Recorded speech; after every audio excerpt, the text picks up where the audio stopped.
Hello, everyone, and welcome to this very special trailer review. In the last 24 hours, we've witnessed two trailers, teaser trailers being released by DC Universe and my regular esteemed contributor, Son of Sparda, are going to be reviewing the trailers together. The reason why I'm insisting on calling it a review instead of a reaction is because we've seen the trailer ourselves, but we've only seen it once, and basically there are a lot of questions that we have, which we are going to be trying to address on behalf of you guys.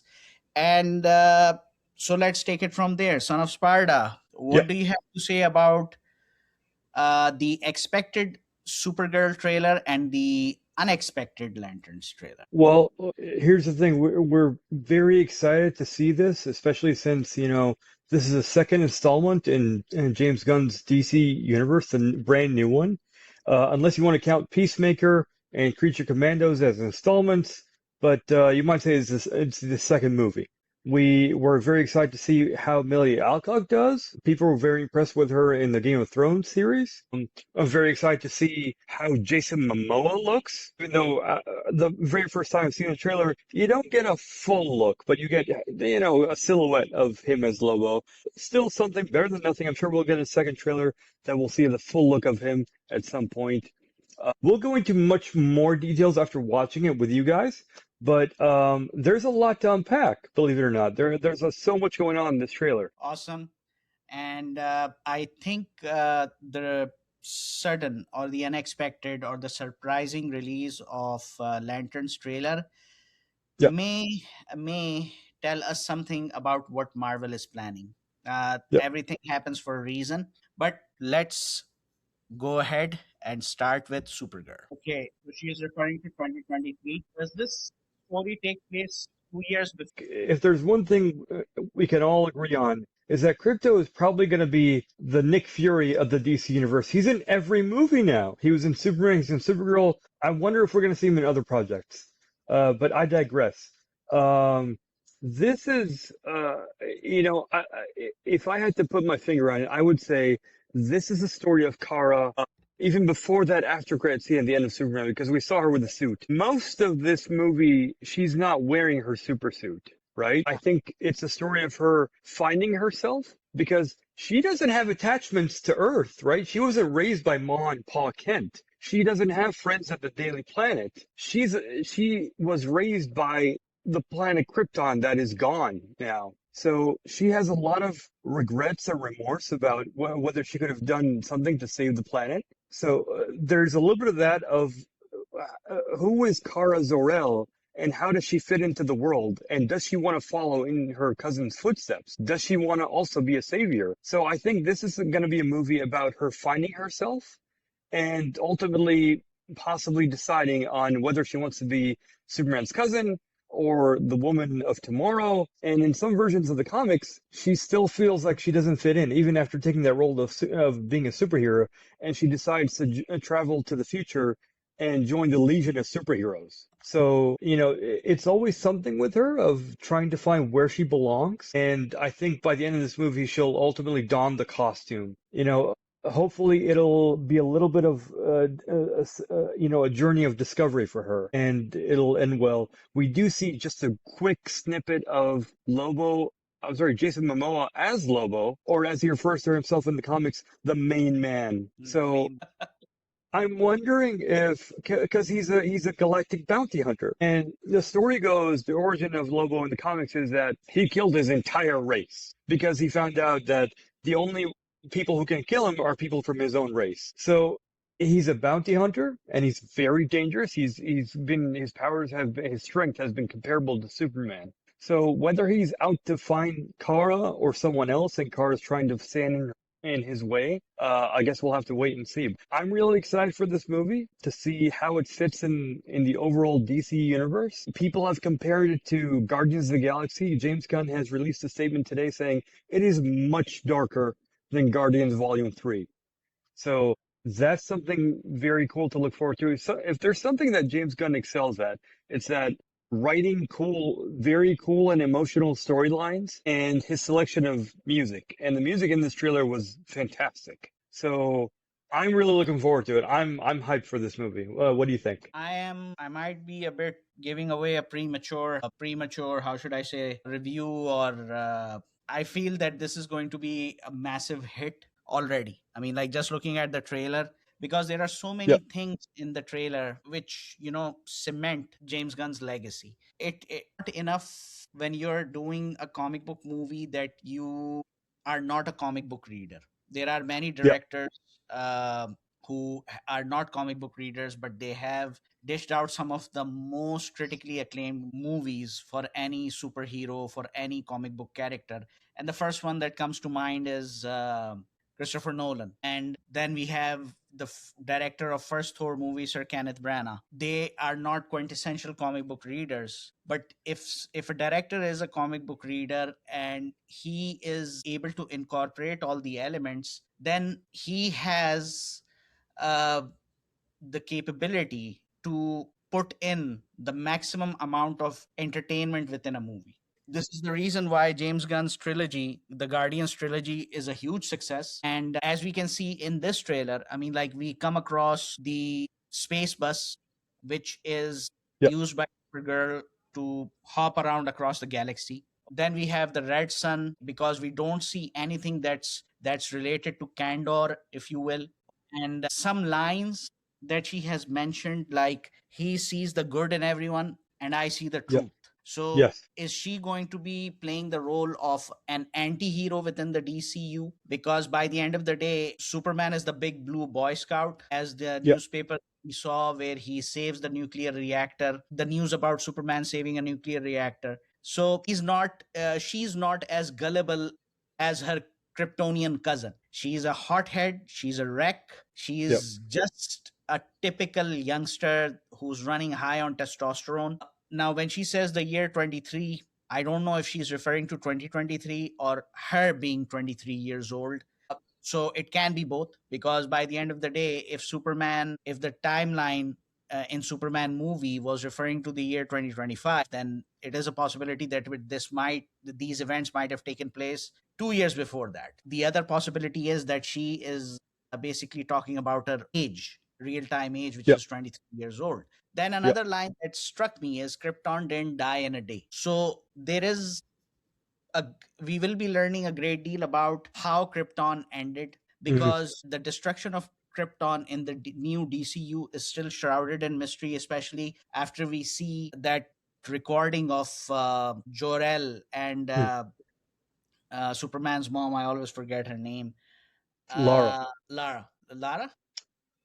I think so. I'll have to double check, but I think that's it. Okay. So, James Gunn has thrown a something that we will be debating until this gets settled, that either Kal-El's parents had evil intentions of sending him across the galaxy, or somehow this got manipulated when they were dispatching their son to save him from the looming destruction of the planet Krypton. This movie is going to add a layer. I'm really glad that you mentioned her joining Legion of Superheroes.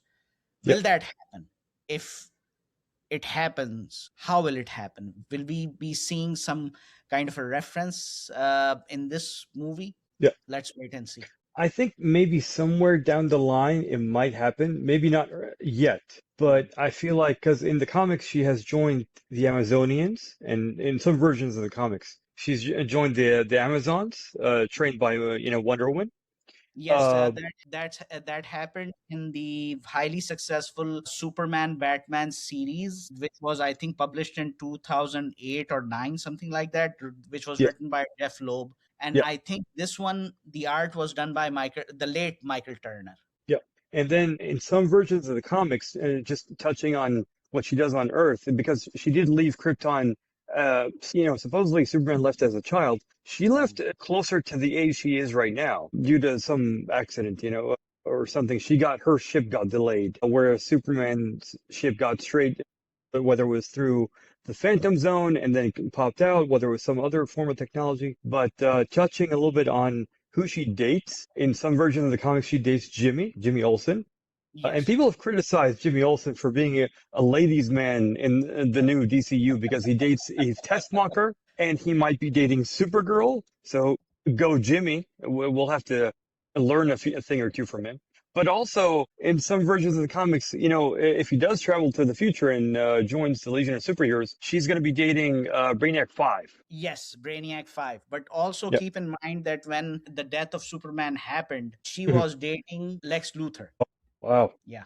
So, And then we should also probably mention her significance or her significant role in Crisis on Infinite Earth. I believe she sacrificed herself to save the multiverse, right? yes, There's a very famous cover of Superman holding her body while she had died. the famous artwork of the late George Perez, Yeah, uh, from Crisis on Infinite Earths. yeah, She sacrificed along with Barry Allen in the Crisis of yeah, Infinite Earths limited series, the great crossover event that would put an end to inconsistencies within the DC Comics continuity. However, this again, I'm going to say it out loud as I did when Superman's trailer came in. This is my Supergirl. When I look at the poster, the Crisis on Infinite Earths, you look at the costume of Supergirl in the yeah. poster, it takes you straight back to the 1980s. Are you talking about the Woman of Tomorrow poster? Yeah. Yeah, So, uh, for to me it's already looking like a hit, and here's yeah, this snapshot or the screenshot of Jason Momoa lighting up his or Lobo lighting up his yeah, cigar, the main man. yeah. Can we add also that once he got the news that James Gunn wants him to play Lobo, he was ecstatic about it because he says this was always his dream role. Yeah, He'd been collecting comics for years because of Lobo. And whether that's true or not, we'll wait and see. But to see an actor be truly happy about a role is something fantastic. It means he's going to give it his all. And so far, even though we've heard that James Gunn and Peter Safran, the two co-presidents of DC Studios, have met with all the previous stars of Justice League, so supposedly we might see them in some capacity. Especially they've met with Henry Cavill and they've yeah, met with Jason Momoa. Jason is so far the only one who's come back in a different role. So hopefully we see some of the other faces. But I'm really excited about seeing Jason and about what he brings to the role. That's going to be very different from his role as Aquaman. true, true, true. And we have to see his bike. Well, of course, none of that was in this trailer. But I'm really hoping we see his space bike. Well, if that space bus is there, which is Yeah, again pretty comic accurate, so I'm yeah, sure James Gunn is not going to let go of his bike. He yeah, knows he knows that we as DC fans, we are craving to see him ride that bike. yeah, Uh, Now the main question is, will he be the, because one thing is that in DC Comics, the anti-hero is an antagonist, unlike Marvel, where the anti-heroes are the protagonists, like yeah, Punisher, like Wolverine. So uh, James Gunn has made that change in the Peacemaker series, where the vigilante is shown as a protagonist rather than yeah, an antagonist. yeah. So will we see the same thing happening for Lobo in this upcoming movie? Let's wait and see. I think Lobo's going to be walking a very thin line between antagonist and protagonist. Because, there are times when he's helped out Superman and the Justice League. And there are times when, if it suits his leisure, he will go against them. So we'll see what this version does. And by the way, we should probably mention that this is only the second live action version of Lobo that's ever been made. The first was during the short-lived show called Krypton, Yes. and that was, I think, peak of when Lobo showed up. The show was. I feel like it was starting to struggle during season 2 when Lobo showed up. That's when I start to really like the show. So this character is an automatic win. Whenever you see him on screen, he has charisma. He's funny. He's also very bloody and violent. So I'm really looking forward to seeing at least the next trailer when we see more of Lobo. That's awesome. Yeah. Now let's move to the huge surprise. And what does it say about us? Ready, bro? Yep, let's do it. Okay, just bear with me. So we saw the Green Lantern ring. John Stewart, Hal Jordan, and some kind of a court. Did you watch the If it, trailer? So thoughts? it seems like this is Hal Jordan's way of training John Stewart, and it's very unconventional. It makes you wonder, do they not have some way to a safer way of training? Does he not have a way of taking him to Oa? I'm sure they have training sessions on Oa, Yeah. the Here I'm gonna headquarters of stop. the. Here I'm gonna stop you. If you notice, Hal calls himself the substitute teacher. Yep. So So I think your point is addressed there and then. Yep. So I'm wondering what happened to his actual teacher. Did Hal retire? I guess these are some questions that need to be answered. Did Hal retire? Did he go away for a while and come back? I mean, there's a reason in the comics why John Stewart took over for Hal, or was it Guy Gardner who took over for Hal, and then John Stewart, and then there was Kyle Rayner, and then there was, I forget his name, the very first Green Lantern who came before all those guys. Alan Scott. Um, Alan Alan Scott. Scott, yeah. Yes. Which, whether or not they're going to retcon Alan is yet to be seen. But I feel like this is a very unconventional way of training someone, of throwing them into the deep end of the pool. And this is probably exactly what he does, is put the ring on the dashboard and jump out of the car. Hopefully, in true comic book fashion, John is going to reach out for the ring, activate it. We saw no rings being activated in this trailer. You can barely call it a teaser trailer because it's just a couple of seconds long. But what I'm hoping we see next time, whenever there's a full trailer, is John reaching for the ring, activating it. Hopefully we get to see his suit, whether it's CGI or not, preferably not, because last time we had a CGI suit, it was not taken well among the fans. Right. And I just want to see him flying for 1 second out of that car, because it seems like that car is coming apart as it's flying off the cliff. Yeah. It's clear that this is going to be a little bit of a road trip and bonding between the two lanterns, the older generation passing the baton to the new generation. And like I said, lots of questions being answered of why did they have to do this training on Earth?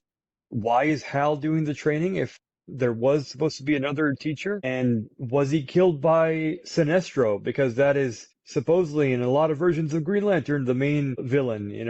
He was part of the Corps, the Green Lantern Corps. He turns villain. He starts his own corps of Yellow Lanterns. So hopefully we'll get a little bit of that in the series.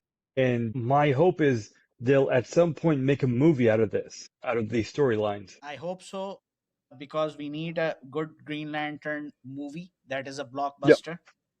Yep. Now, there was a reference to a squirrel in the trailer. Yep. You know who that is? I forget its name. Chip.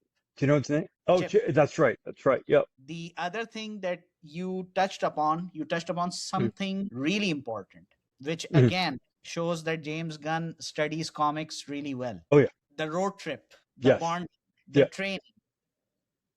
Yeah. This all comes from the famous Dennis O'Neil, Neil Adams, Green Lantern, Green Arrow comic from the 1970s.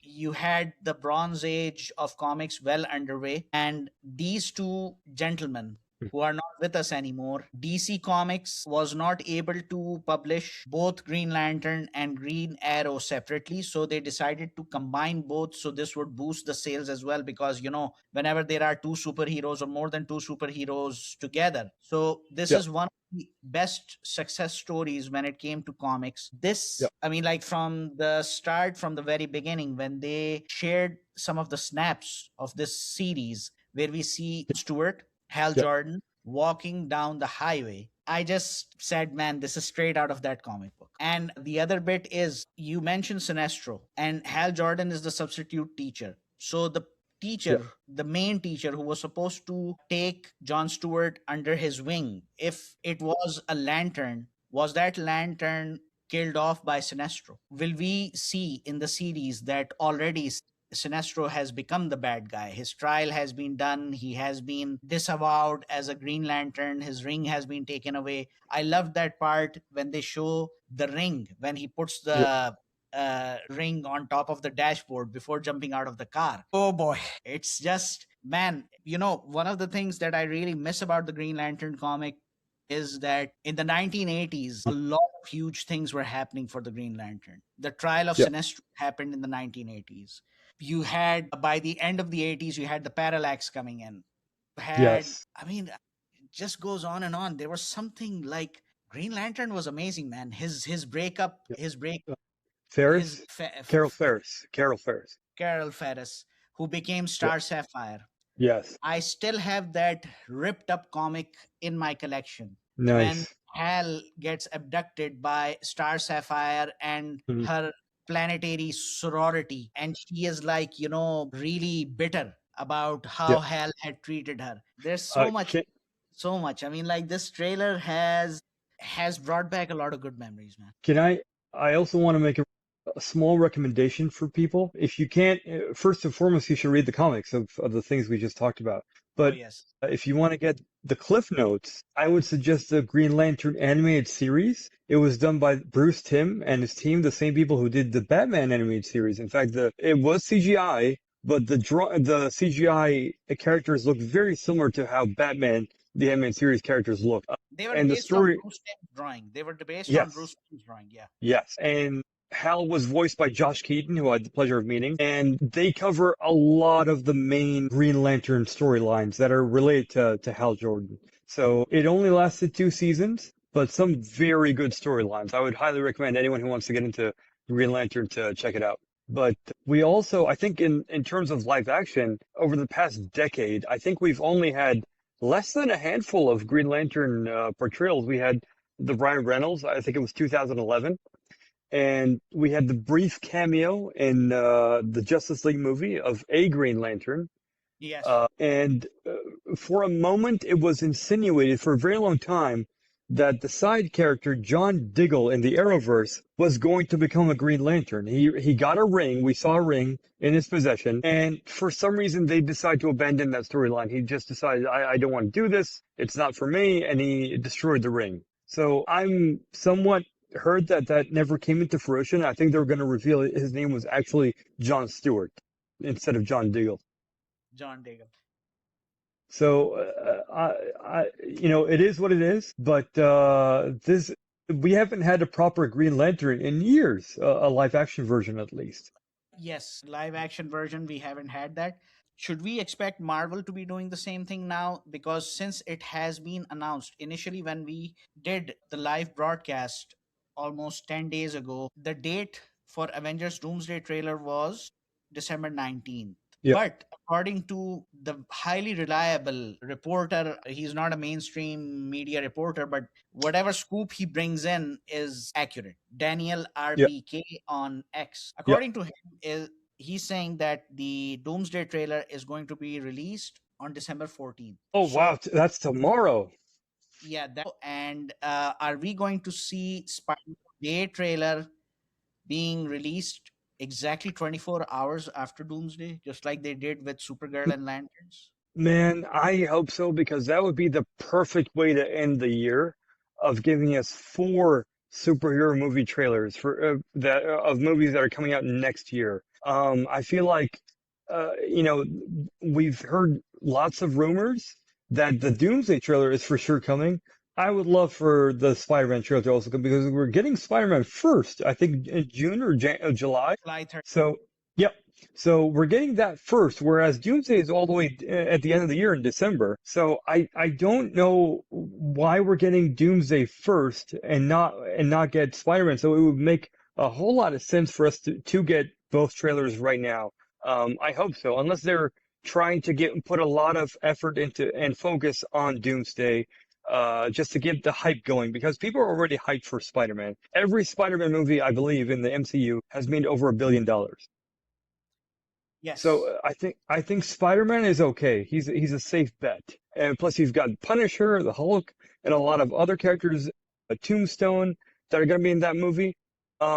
aside from the teams in Avengers Doomsday, we have no idea what this movie's about. We know that there's Doctor Doom, played by RDJ, and we have a bunch of theories about, the multiverse and whether it's going to close the multiverse or not.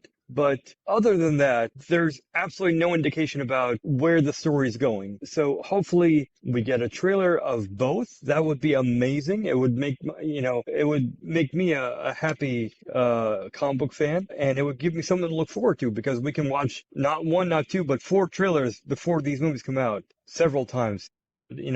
Before we go to bed, once we wake up in the morning, we'll have something to look forward to. Coming back to DC, when is Yep. when can we expect to see Clayface trailer, and will that Oh, movie will that so Clayface, oh man, this is going to be something else because I heard it's going to be rated R. And I think it's going to be the DCU's first R-rated movie. And as we know, most movies that come over, the least bit of violence we get, and I'm not sure if it's because of violence or any other reason, but most of the movies we've got as of recently have been for, the Saudi rating system have deemed it for adults only. yes. So I'm wondering if this is possibly going to be the same thing. If it's already rated R in the US, it's probably going to be for adults only here as well. They said they're taking a lot of inspiration from the 2-part animated series episode called Fate of Clay, which is a fantastically written episode, fantastically animated episode. It is truly a work of art. For anyone who hasn't seen this, please go watch it. It's one of my favorite 2-part episodes. I'll hold you And on. I'll hold you on that thought. 16 reals a month. Get your Amazon Prime, guys. The entire Batman the Animated Series seasons are there. And as Son of Sparta mentioned over here, Feet of Clay. I have, ever since this movie has been announced, I've watched those 2 parts, the episode, the 2-parter, more than 10 times right now. yeah, So make sure yeah. that you have Amazon Prime, guys, because that's going to be it's you need to watch as many Clayface episodes as much as you can. Yeah. So I will say, and not saying this is exactly how the movie's going to be, but the 2-part episode is a bit of a tragic story of this character, and at the same time, it's a tragic story of what happens to Bruce Wayne because Bruce Wayne is framed for assaulting Lucius Fox, Yes. wrongfully so, but it just comes to show what a shapeshifter in this grounded world of Gotham, or at least we're not sure what version of Gotham we're getting. Is it the DCU version? Is it the Batman version? Or is it going to be another Elseworlds version? Or is it going to be the Clayface that we saw in Creature Commandos? Because we did get to see Clayface already. Yeah. So hopefully it's one of those. You know, possibly something else worlds, not connected to anything. That's also a possibility. Either way, I'm excited. This is something they haven't done before, but I'm all for trying different things in the DCU because Marvel has done this before as well. They've tried different genres in their superhero genre. They did Eternals, which was, I believe, their first R-rated superhero movie. No, And that got Eternals wasn't R-rated oh, in it the wasn't, US, and but it it was got banned in Saudi. yeah, it It was got banned banned here. Yeah. the Yeah. GCC. I think the first R-rated movie was Deadpool and Wolverine by Marvel. Okay. Okay. Yeah. That makes sense. Yeah. That had a whole lot of violence, but Eternals for a whole lot of different reasons. It did have some violence, but other reasons for it getting banned. But this is exciting. I'm all for it, and no promises that we'll get to see Batman because it is focused strictly on Clayface. But hopefully we'll get Commissioner Gordon, some of his detectives, Bullock possibly, Montoya maybe, Renee Montoya. Okay. Yeah. some of the characters in the Gotham Police Department that we haven't seen already.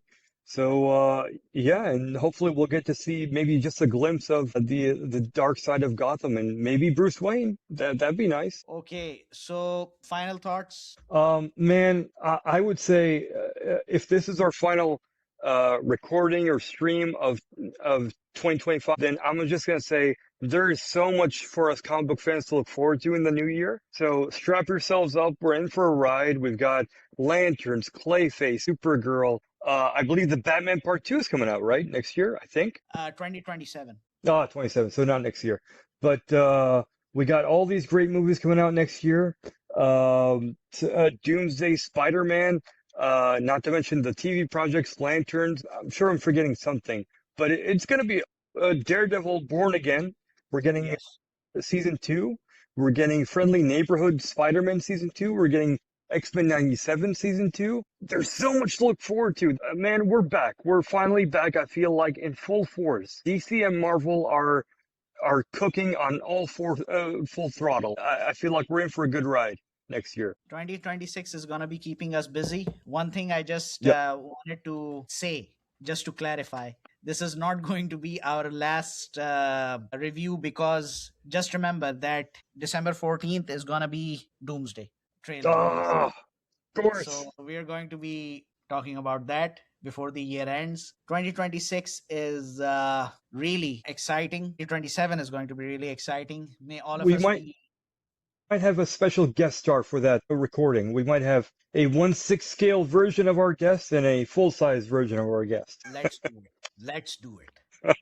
Let's do it. The main thing is that maybe all be healthy, maybe all be happy, and we get to enjoy all of these